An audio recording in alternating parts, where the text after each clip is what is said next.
இயேசு கிறிஸ்துவின் இனிதான நாமத்தில் இன்றைய ஆவிக்குரிய சிந்தனைக்கு உங்களை அன்புடன் வரவேற்கின்றோம். இப்போதும் ஒரு பாடலுக்கு பின்பு உங்கள் சிந்தையை தெளிவிக்கும் ஆவிக்குரிய செய்தியை கேட்கலாம். அதிசய இயேசுவை போற்றிடுவோம், அனுதினம் அவர் புகழ் கூறிடுவோம். அதிசய இயேசுவை போற்றிடுவோம், அனுதினம் அவர் புகழ் கூறிடுவோம். ஆனந்தமே பேரானந்தமே, அதிசயமே அவர் செயல்களே. ஆனந்தமே பேரானந்தமே, அதிசயமே அவர் செயல்களே. ஆண்டவர் இரட்சகருமாக இயேசுவின் இனிதான நாமத்தில் உங்களை வாழ்த்துகிறேன். நம்முடைய ஆவிக்குரிய சிந்தனைக்காக லூக்கா எழுதின சுவிசேஷம் 19ஆம் அதிகாரம் 3ஆம் வசனத்தை நான் வாசிக்கிறேன். இயேசு எப்படிப்பட்டவரோ என்று அவரை பார்க்க வகை தேடினான். யார் என்று சொல்லி பார்க்கும்பொழுது சகேயு என்கிற ஒரு மனிதன், அவன் ஆயக்காரனுக்கு தலைவனும் வரி வசூலிக்கிறவனுமா இருந்தான் என்று சொல்லி வேதம் சொல்லுகிறது. ஒரு டாக்ஸ் கலெக்டர். அவனுக்கு ஒரு சின்ன ஆசை, இயேசுவை பற்றி எல்லாரும் பேசுறாங்களே, திரளான கூட்டம் அவர் பின்னாடி போது அற்புதங்களை செய்தார், அதிசயங்களை செய்கிறார், நிறைய காரியங்கள் நடக்குதன், அவர் எப்படிப்பட்டவர் நான் பார்க்க வேண்டும் என்று ஒரு ஆசையோடு போகிறான். குள்ளமாக இருந்தபடியினாலே பார்க்க முடியவில்லை. ஜனக்கூட்டம் அதிகமா இருக்கு, ஆனாலும் முயற்சி விடவில்லை.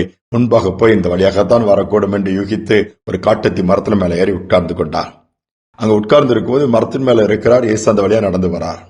யாராவது மேல பார்த்து கொண்டு நடப்பார்களா? வாய்ப்பே கிடையாது. கூட்டம் போயிட்டே இருக்குது. இவங்க நடந்து போயிட்டு போது திடீர்னு அந்த மரத்தின் பக்கத்துல வந்து இயேசு நின்று அண்ணாந்து பார்க்கிறார். சகைவை பார்த்து பேரை சொல்லி கூப்பிடுகிறார். சகைவே, நீ சீக்கிரமா கீழே இறங்கி வா, அவன் வீட்டுல தங்கணுங்கிறாரு. சகைவு ஷாக் ஆகி போயிருது.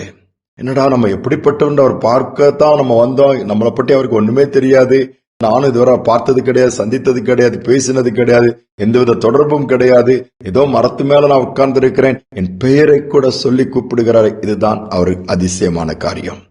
ஆண்டவருக்கு ஒரு நாமம் உண்டு, அதிசயமானவர் என்று சொல்லை. பாருங்கள், இன்னைக்கு எவ்வளவு விஞ்ஞானங்கள் வளர்ந்தாலும் ஒரு மனிதனுடைய சிந்தனையில் ஓடுகிற காரியங்களை கண்டு கொள்ள முடியாது. எவ்வளவு ஸ்கேன் கண்டுபிடிச்சாலும் சரீரத்திலோட பாதிப்புகள், அந்த அவயங்களுடைய காரியங்கள் தான் பார்க்க முடியும். ஆனால் மனிதனுடைய நினைவுகளை தேவன் அறிந்திருக்கிறார். மனிதனுடைய விருப்பங்களை தேவன் அறிந்திருக்கிறார். சகையுடைய இருதயத்தின் ஆழத்திலிருந்து அது சின்ன விருப்பத்தை கர்த்தர் பார்க்கிறாரு. முயற்சி எடுத்தா மற்றவங்களுக்கு தெரியாது, தோற்று போயிட்டா, ஆனாலும் முயற்சியை விடாம திருப்பி எடுக்கிறத கர்த்தர் பார்த்து ஒரு சர்ப்ரைஸா ஒரு காரியத்தை செய்யறாரு. பேர் சொல்லி கூப்பிட்டு வீட்டுக்கு போறாரு. எல்லாம் முறுமுறுக்காங்க, பாவியான மனுஷன். ஆண்டவர் அதெல்லாம் பார்க்கல, விருப்பத்தை பார்க்கிறாரு. அவரை பார்க்கணும்னு நினைச்சீங்கன்னா யாருனாலும் ஆண்டவரை பார்க்க முடியும். இயேசுடைய அன்பை ருசிக்க முடியும், அவருடைய வல்லமை அனுபவிக்க முடியும், அற்புதங்களை பெற்றுக்கொள்ள முடியும். ஏன்னா அவர் அதிசயமானவர். நம்முடைய விருப்பம் ரொம்ப முக்கியம். ஏதோ வெறுப்போட, ஏதோ வேண்டாதோட, ஏதோ கேட்டு பார்ப்போம்னா எதையுமே பெற்றுக்கொள்ள முடியாது. மாறாக விருப்பத்தோடு ஜெபத்துல தொடர்ந்து கேட்டு பாருங்க, நிச்சயமா காரியங்களை கர்த்தர் செய்து கொடுப்பார். அவரே வந்து பேசுவார், செய்து கொடுப்பார். சகை வீட்டுக்கு போகும்போது அந்த வீட்டுக்குள்ள ஒரு பெரிய மாற்றம், இந்த வீட்டுக்கு ரட்சிப்பு, அவனுக்குள்ள ஒரு பெரிய மாற்றம். எல்லாரும் ஆச்சரியப்படுறாங்க, இவனும் ஆபிரகாமின் குமாரன் என்று சொல்லி ஆண்டவர் அங்கு மாற்றத்தை ஏற்படுத்தி ஆசீர்வதிக்கிறார். மெரினா பீச்ல அடிக்கடி பெரிய மீட்டிங் எல்லாம் நடக்கும் சென்னையில.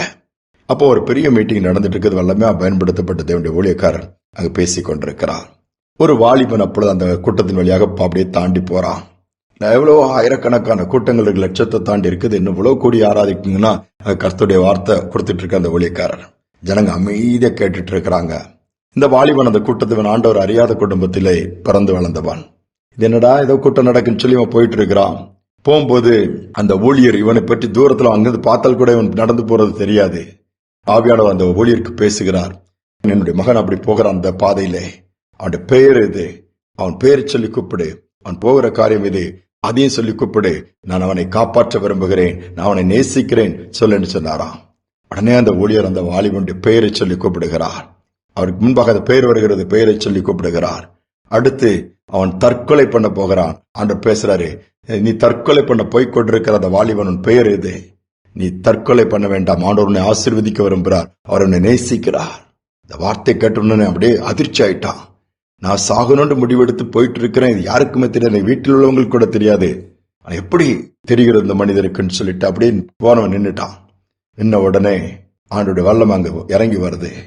அந்த நேரத்திலே சிந்தனை எல்லாம் மாறிடுச்சு. சாகணுங்கிற நிலைமை எண்ணம் போய் வாழணுங்கிற ஒரு விருப்பம் வந்துருச்சு. நேரா அந்த ஸ்டேஜுக்கு போயிட்டாங்க. போயிட்டு அந்த வாலிபன் நடந்ததை சொல்ற, நான் தான் அந்த வாலிபன், அவனுடைய பெயரை சொல்லி ஆண்டவர் அழைக்கிறார். யோசித்து பாருங்க. ஆச்சரியப்படுகிறான். அந்த இடத்துல ஆண்டவருக்கு தன்னுடைய வாழ்க்கை ஒப்புக் கொடுக்கிறான். வாழ்க்கை மாறுகிறது. அன்றிலிருந்தே தோல்விக்கு கர்த்தர் ஒரு முடிவை கட்டி பலமான ஒரு வாழ்க்கைக்கு வழியை வகுத்து விட்டார். இதே காரியத்தை இன்றும் இயேசு செய்ய வல்லவராக இருக்கிறார். ஏனென்றால் அவருக்கு ஒரு நாமம் உண்டு, அதிசயமானவர். எப்படிப்பட்டவரோ என்று சொல்லி இயேசுவை பார்க்க விரும்புறீங்களா? அவர் நிறைய காரியங்களை செய்து காண்பிப்பார். நான் எப்படிப்பட்ட ஆள்பா அப்படின்னு சொல்லிட்டேன். எப்படிப்பட்ட கஷ்டத்துல போறீங்க, எப்படிப்பட்ட நிந்தையில போறீங்க, எப்படிப்பட்ட அவமானத்துல போறீங்க, எப்படிப்பட்ட கண்ணீர்ல இன்னைக்கு போறீங்க, எப்படிப்பட்ட தனிமை பாடுகள்ல போறீங்க, யாருக்கும் அது தெரியாது. உங்க மனதுக்குள்ளே நீங்க புலம்பிட்டு இருப்பீங்க. ஆனால் God knows, ஆண்டவருக்கு தெரியும். நிச்சயமாகவே முடிவு உண்டு. அப்படியே தொடர்ந்து அதே பாடுகளோடு போங்க விட்டு விடுகிற தேவன் அல்ல. ஒரு நாள் வரும், அந்த சூழ்நிலை மாற்றுவார். இந்த இடங்கள்ல வேதனையோடு போனீங்களோ அதே இடங்கள்ல நீங்க நிமிர்ந்து நிற்க பண்ணுவார். சந்தோஷமா போக வைப்பாரு. கண்ணீரை மாற்றுவார். ஜெபிப்பு மாண்பின் தகப்பன், நீங்கள் அதிசயமான தேவனா இருக்கிறீர். எங்களை பேர் சொல்லி அழைக்கிற தேவனா இருக்கிறீரப்பா. எங்களுடைய உள்ளந்திரியங்களை அறிந்திருக்கிறீங்க. ஆத்ம வியாகுலங்களை அறிந்திருக்கிறீங்க. கண்ணீரை காண்கிறீங்கப்பா.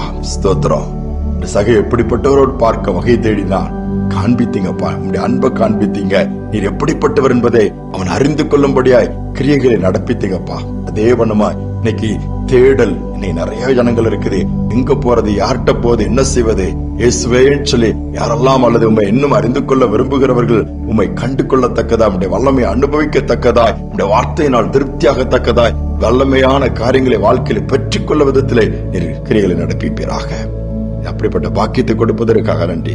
நாள் முழுவதும் நடத்தல் உண்டாகட்டும், கிருபை உண்டாகட்டும்.